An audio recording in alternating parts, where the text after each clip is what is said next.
A Long Island home is in ruins after an airborne car plowed right into its second floor. Police say it was a suspected drunk driver who crashed his car into the house. And the accident happened when the 20-year-old driver sped through a stop sign, hit a mound of dirt in the street, kind of like a speed bump. His car jumped so high it smashed through a wall on the second floor of the home. The car then fell into the foyer on the first floor.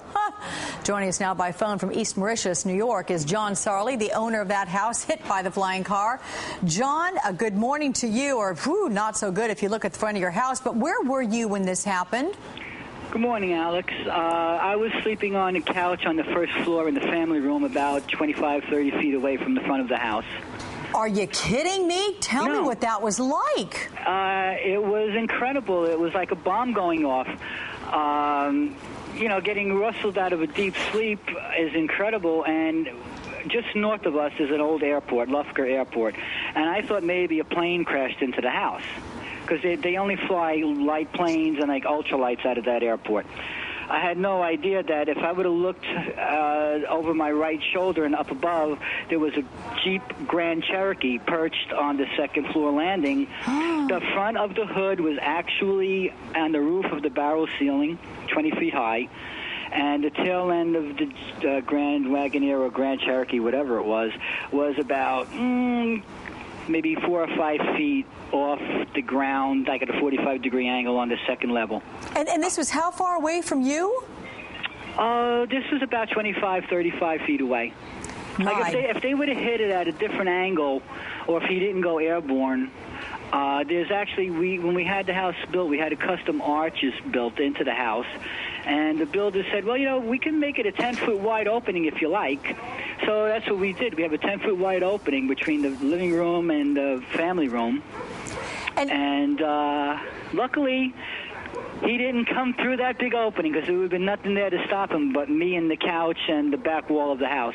So you are thanking your lucky stars that it wasn't worse, but you've got to be hopping mad that a guy who's accused of drunk driving rams your house. And how much is this going to cost to fix? I have no clue right now, but I'm estimating it's going to be at least $250,000 worth of damage.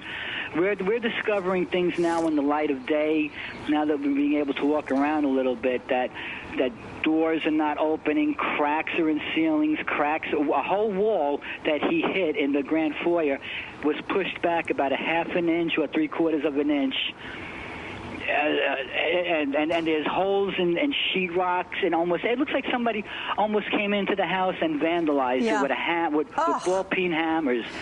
John, I got to ask, when we talk about this car hitting a mound of dirt or something like a speed bump and launching airborne, how far was that away? I mean, this car hit that and took off. How far was that until it smashed into your house?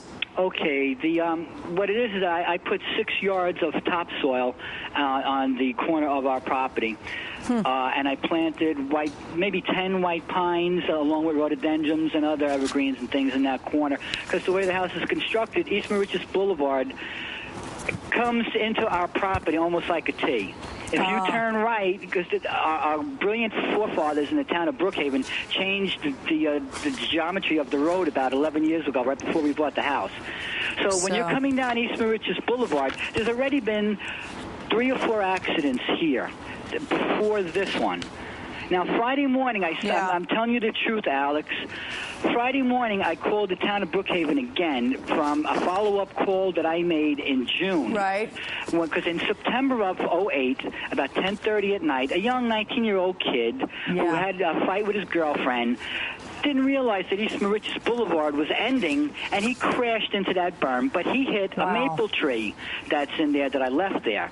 So he totaled his car. He only had a scratch on his hand when he got out of the car.